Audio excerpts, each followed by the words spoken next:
Tonight, Pope Francis back home after weeks in the hospital, greeted by crowds, and the recovery still ahead.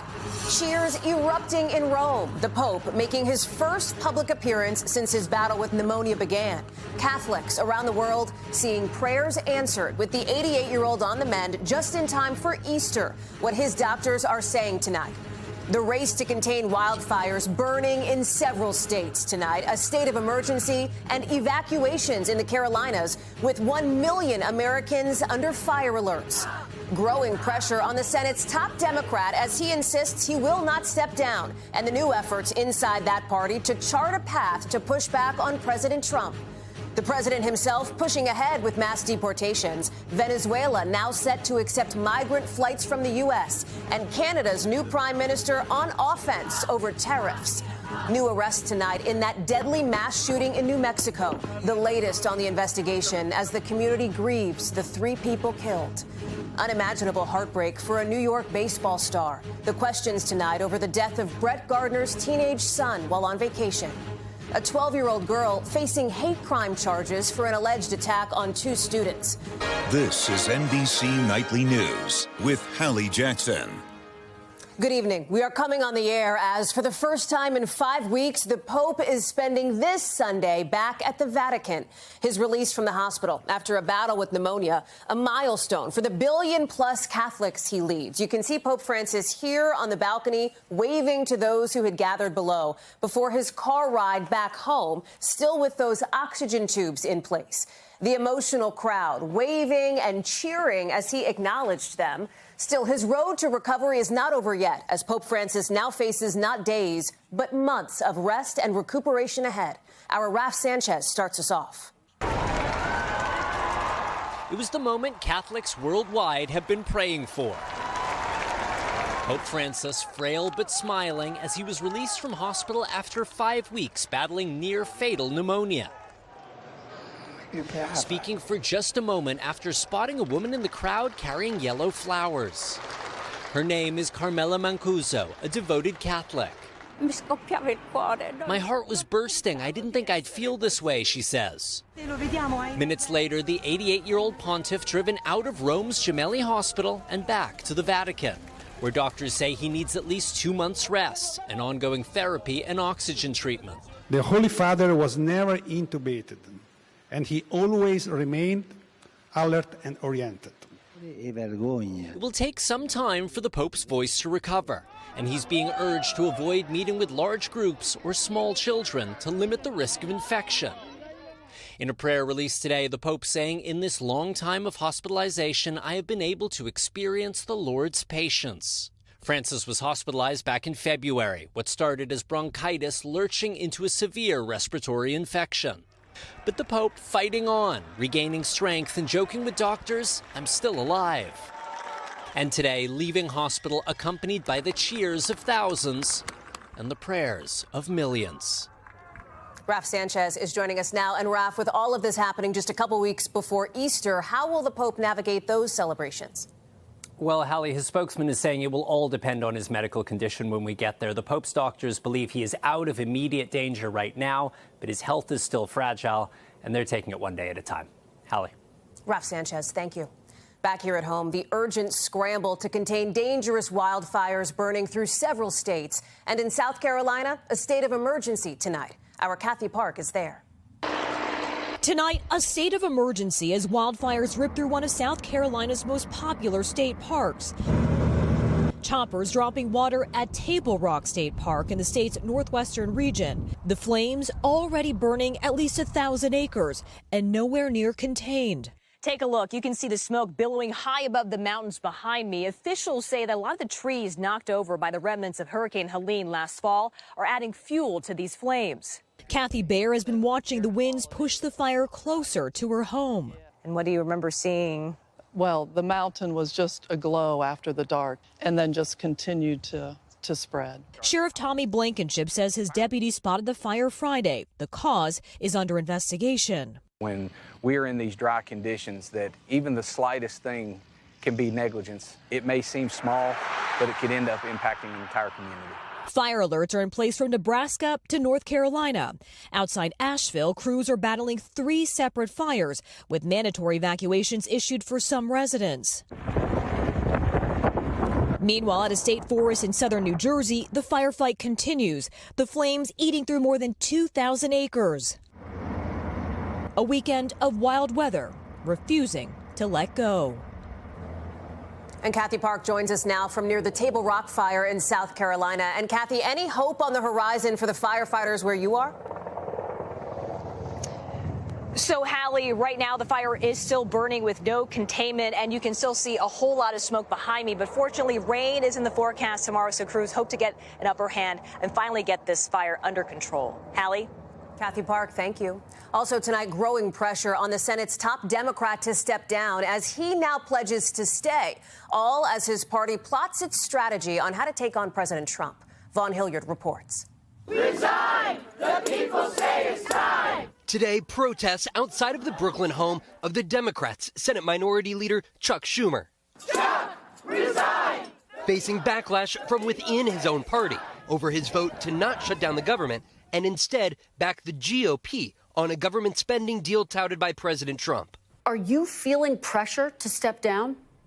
Look, I'm not stepping down. It was a vote of principle. You know, sometimes when you're a leader, you have to do things to avoid a real danger that might come down the curve. Calls from within, however, for new leaders of a party in D.C. with now limited power under Republican control. The American people are fed up with the old guard. There needs to be a renewal. This weekend out west, if the people of America are going to stand up to Trumpism, tens of thousands gathered for the largest opposition rallies yet against Trump's overhauls in Washington. We are witnessing an oligarchy in America. This as the Trump administration today, according to the Venezuelan government, is set to deport Venezuelan immigrants by flight directly back to Venezuela. A federal judge is preparing to rule on whether the administration violated court orders by sending hundreds of Venezuelans last week to an El Salvador prison, despite questions of whether those deported were members of the gang targeted by ICE, including this man, his lawyer providing his first name as Andre, telling MSNBC's Rachel Maddow he was only an asylum seeker and has no criminal record. Our client has been forcibly removed and disappeared. The White House insists it intends to proceed with mass deportations. We're going to continue to arrest public safety threats and national security threats. The president this week saying he will comply by the judge's orders. Judges Would you defy a court order? Because we all know that was I never did defy a court order. And you wouldn't in the future? No, you can't do that. However, we have bad judges. Vaughn Hilliard is joining us now. And Vaughn, also tonight, some new pushback to a high-profile trip to Greenland by the Second Lady, right? Right, Hallie, and we're now told that National Security Advisor Michael Waltz and Energy Secretary Chris Wright will also join the Second Lady. But the Prime Minister of Greenland is already expressing anger tonight, saying the U.S. delegation's trip is not just a harmless visit, but a direct provocation to make Americans believe annexation is possible when it's not. Hallie? Vaughn Hilliard at the White House tonight. Thank you. Canada's new prime minister taking on President Trump's trade war. Mark Carney now calling a snap election next month, saying Canadians face the most significant crisis of their lifetimes because of President Trump's tariff threat and his repeated suggestions he wants Canada to become the 51st state. Overseas, Russia launching a massive drone attack ahead of ceasefire talks. Ukrainian officials say strikes from nearly 150 Russian drones killed at least 6 people. Meanwhile, Russia says it shot down nearly 60 Ukrainian drones. The attacks happened just hours before U.S. officials met with Ukrainian negotiators in Saudi Arabia today. Their meeting with the Russian negotiators is set for tomorrow. New developments tonight in that deadly mass shooting at a New Mexico park, with police now making multiple arrests. Camila Bernal has the latest. 3 teens killed in the chaos when an unsanctioned car show in Las Cruces, New Mexico, ended in gunfire Friday night. Run, run, run! Go to my truck! Go to my truck! A fight between 2 groups escalating, people running for their lives. And tonight, police announcing the arrest of 3 juveniles and 20-year-old Tomas Rivas. How did you track down these suspects? I have to give Kudos to my team. They did a phenomenal job, especially with how complicated the scene was in this investigation, all the moving parts. They were able to take witness statements along with some video that we either got on scene or was provided by the community. Meanwhile, a community mourning the tragic loss of 3 teenagers. 16-year-old Andrew Madrid loved playing baseball. 18-year-old Jason Gomez seen here in this family video. And 19-year-old Dominic Estrada went to the church led by Pastor Carlos Ivan Alvarez. It has been a devastating weekend for our community. Right now, it's time to bring strength and comfort to hurting people. A community now grappling with how to move forward after this senseless act. Camila Bernal, NBC News. Some heartbreaking news out of the sports world tonight. Former New York Yankees star Brett Gardner revealing his 14-year-old son, Miller, died in his sleep unexpectedly Friday after getting sick on vacation. Gardner and his wife shared that several other family members on the trip also became sick, saying they have so many questions and so few answers right now. Also tonight, a 12-year-old girl in Connecticut is now facing hate crime charges, accused of attacking 2 Muslim students. Maya Eaglin reports.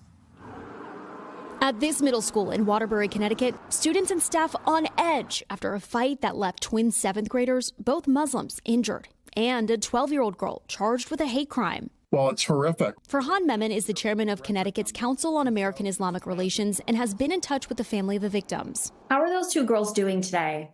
Well, it took them 2 weeks to get back to school because there's lots of fear about going back to the same building in which they were attacked. But they went back to school last week. Memon says the twins had just immigrated from Egypt and were wearing hijabs during the alleged attack. One suffered bruises to her face, a black eye, and bloody nose. Her sister cut on the neck. An investigation by the Waterbury, Connecticut police found that the March 3rd attack on the student was motivated by religion and/or ethnicity, meeting the legal definition of a hate crime. Officials say they charged one 12-year-old with intimidation based on bigotry and bias, and another 13-year-old student was disciplined for their involvement. The school now putting an enhanced safety plan in place, providing the victims with adult monitors and peers to help them navigate their school days. Do you know if there's been any sort of apology or reconciliation between the girls? No apology has been made from the attackers to the twin girls who were victimized in this Islamophobic bullying incident, nor has there been any contact between the families. The community still processing the act of violence and hoping for a more inclusive future. Maya Eaglin, NBC News.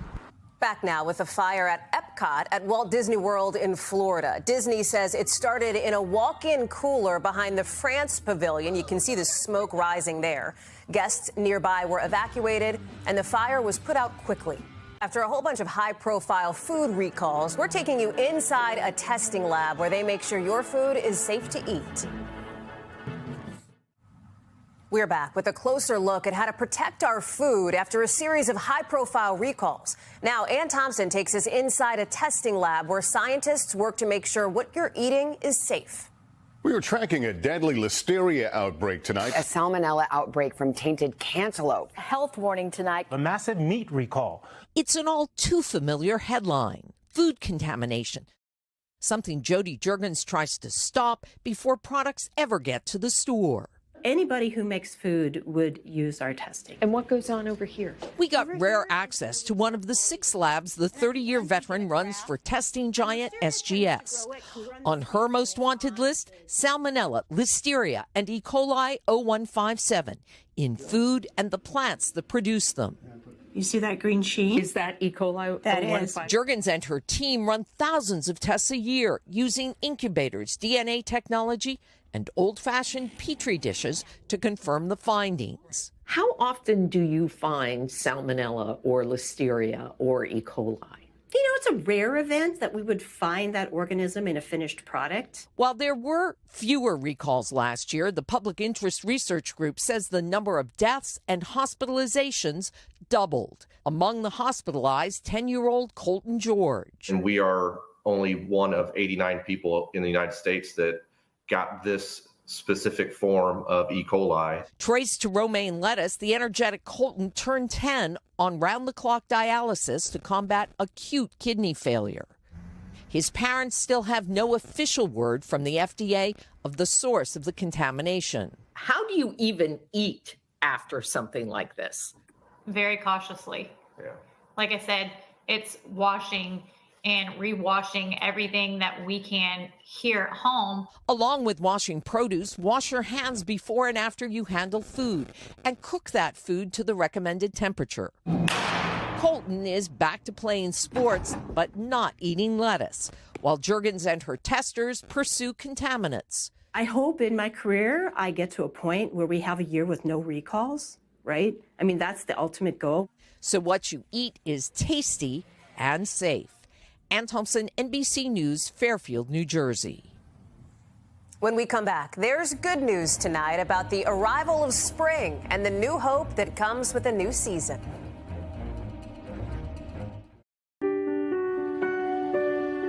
There's good news tonight on this first weekend of spring about new possibilities and having something to look forward to. It's a time of blossoms and new beginnings. A nation weary of winter now waking up to spring. I see no matter how the temperature changes, no matter what the news says, no matter what happens, the buds are coming out. I'm looking forward to kind of just the sun for spring. I'm looking forward to getting out and about, not having to wear a bunch of clothes. I'm really excited for it to start warming up. This new season, jump-starting joy.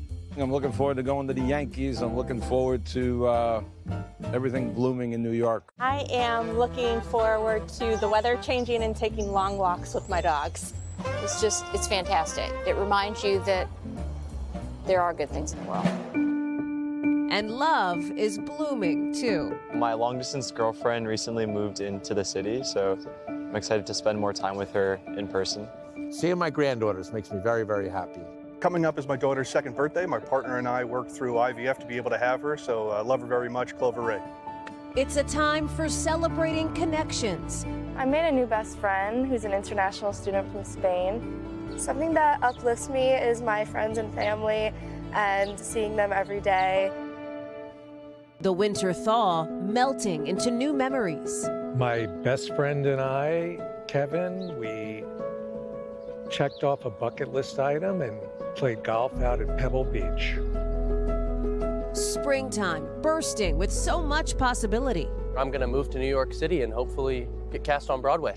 The thing I'm looking forward to is creating more health and abundance of health in my life.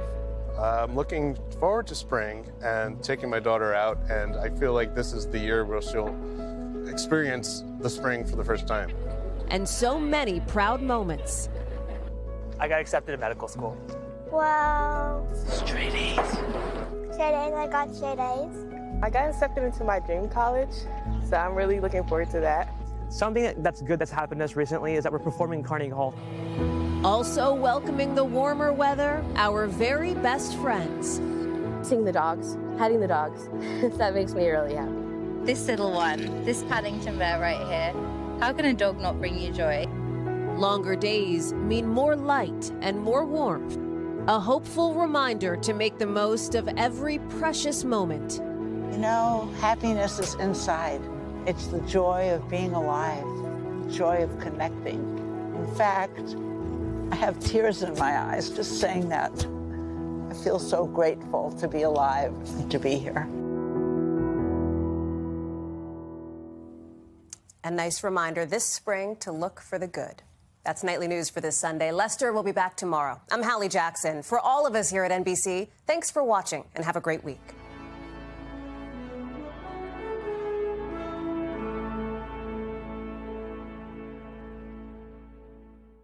Thanks for watching. Stay updated about breaking news and top stories on the NBC News app or follow us on social media.